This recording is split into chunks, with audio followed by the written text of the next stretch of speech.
Hello hi అండి, ఎలా ఉన్నారు? నేనైతే చాలా బాగున్నానండి. ఈరోజు మీకోసం ఒక మంచి రెసిపీ అయితే తీసుకొచ్చేసాను. అందరికీ తెలిసిందే బొంబాయి రవ్వ ఉప్మా. సో ఒక్కొక్కరు ఒక్కొక్క వెరైటీగా చేస్తుంటారు. సో నేనైతే చాలా సింపుల్గా చేసేస్తాను. సో టైం లేనప్పుడు చాలా టేస్టీగా ఉండే బొంబాయి రవ్వ ఉప్మా ఎలా చేసుకోవాలో చూసేద్దామా? ప్లీజ్ వీడియోలోకి వెళ్ళే ముందు నా ఛానల్ సబ్స్క్రైబ్ చేసుకోండి. సో ఇప్పుడు వీడియోలోకి వెళ్ళిపోదాము. ముందుగా నేనైతే స్టవ్ వెలిగించుకొని చక్కగా వెడల్పుగా గిన్నె పెట్టుకున్నాను. దాంట్లో ఒక స్పూను నెయ్యి వేసుకున్నాను. నెయ్యి వేసుకున్న తర్వాత ఇప్పుడు మనం నెయ్యి వేడెక్కినాక బొంబాయి రవ్వ వేసేసుకొని బాగా ఫ్రై చేసుకోవాలి, దోరగా వేయించుకోవాలన్నమాట. అట్లా వేయించుకుంటే బొంబాయి రవ్వ అనేది చాలా టేస్ట్గా ఉంటుంది. ఇప్పుడు నెయ్యి లేని వాళ్ళు డాల్డా వేసుకోండి, అది కూడా చాలా టేస్ట్గా ఉంటుంది. సో డాల్డా ఇష్టం లేదు అంటే అలా ఉత్తినే వేయించేసేయండి. ఇప్పుడు నెయ్యిలో వేయించుకున్నాం కదా, ఇప్పుడు మనము గోల్డెన్ బ్రౌన్ వచ్చేంత వరకు, కొంచెం లైట్ బ్రౌన్ వచ్చేంత వరకు వేయించుకొని ఒక ప్లేట్లో అయితే తీసేసుకుందాము. చూడండి, ఈ విధంగా చూసుకొని వేయించుకోండి, మాడకుండా. ఈ విధంగా వేయించుకున్న తర్వాత ఇప్పుడు అదే ప్యాన్లోని ఒక 2 స్పూన్లు ఆయిల్ వేసేసుకొని ఇప్పుడు మనము శనగపప్పు, మినపప్పు, ఆవాలు, జీలకర్ర అవసరం లేదు, ఆవాలు వేసేసుకొని కొంచెం పల్లీలు, నెక్స్ట్ వచ్చేసి పచ్చిమిర్చి, కరివేపాకు, ఎండుమిర్చి ఇవి కూడా వేసేసుకొని బాగా డీప్ ఫ్రై చేసుకోవాలన్నమాట. మనం పల్లీలు ఎంత బాగా వేయించుకుంటే అంత టేస్ట్గా ఉంటుంది. కరివేపాకు కూడా చాలా టేస్ట్గా ఉంటుంది అన్నమాట. ఇప్పుడు దీంట్లో కరివేపాకు వేసేసుకున్నాం కదా, పచ్చిమిర్చి, ఎండుమిర్చి ఇప్పుడు వచ్చేసి బాగా కలుపుకున్న తర్వాత ఇప్పుడు మనం పొడవుగా కట్ చేసుకున్న ఒక ఆనియన్ కూడా వేసేసుకోవాలి.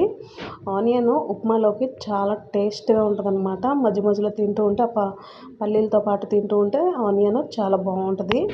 ఇది ఎక్కువ వేగాల్సిన అవసరం లేదు ఆనియన్ అనేది, ఎందుకంటే ఉడుకుతుంది కాబట్టి ఉప్మాలోని టేస్ట్ బాగుంటుంది.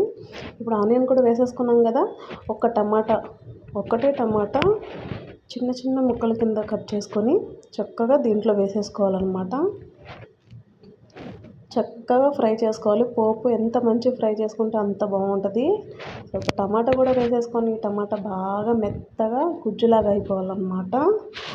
గుజ్జులాగా అయిపోయిన తర్వాత మనం ఇప్పుడు ఒక 10 నిమిషాలు ఇట్లా ఉడికించుకుంటే టమాటా గుజ్జులాగా అయిపోతుంది. ఇప్పుడు దీంట్లో మనం వేయించి పెట్టుకున్న ఉప్మా రవ్వ ఉంది కదా, అది వేసేసుకోవాలి. చాలామంది ఏంటంటే ఇక్కడే చాలా విధాలుగా చేస్తుంటారు. కొంతమంది ఏంటంటే పోపు వేగంగానే దీంట్లో సరిపడగా వాటర్ వేసి మరగపెట్టేసి అప్పుడు ఉప్మా రవ్వ వేస్తుంటారు. కానీ నేను అలా చేయనండి, ఎందుకంటే అలా వాటర్లో వేస్తే ఉప్మా రవ్వ అనేది గడ్డగడ్డలు అయిపోతుంది అనమాట. అందుకని నేను అలా చేయను. ఎప్పుడు కూడా నేను ఇదే విధంగా చేస్తాను. పోపు అయిపోయిన తర్వాత దాంట్లో ఉప్మా రవ్వ వేసేసుకొని ఉప్మా రవ్వ మొత్తం పోపులో కలిసిపోయేటట్టు బాగా కలుపుకుంటాను అన్నమాట. ఇప్పుడు నేను సైడ్కి బాయిల్ చేసుకున్న వాటర్ ఉంది, ఆ వాటర్ వేసేసుకోవాలి. లేదంటే మనం నార్మల్ టెంపరేచర్లో ఉన్న వాటర్ అనేవి వేసుకోవచ్చు.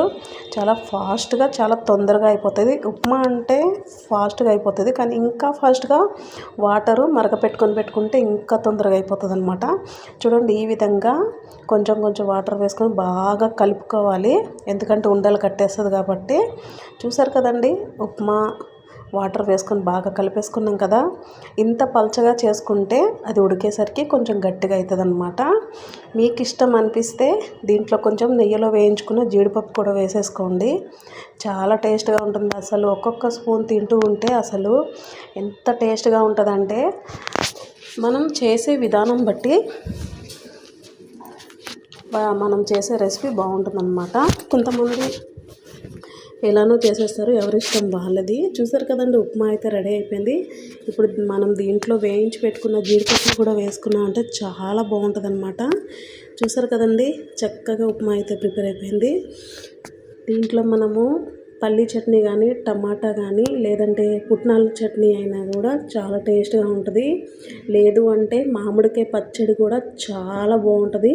సో ఒక్కసారి మీరు కూడా ట్రై చేయండి ఇదే ప్రాసెస్లో. సో వీడియో నచ్చినట్లయితే లైక్ చేయండి, షేర్ చేయండి, సబ్స్క్రైబ్ చేసుకోండి.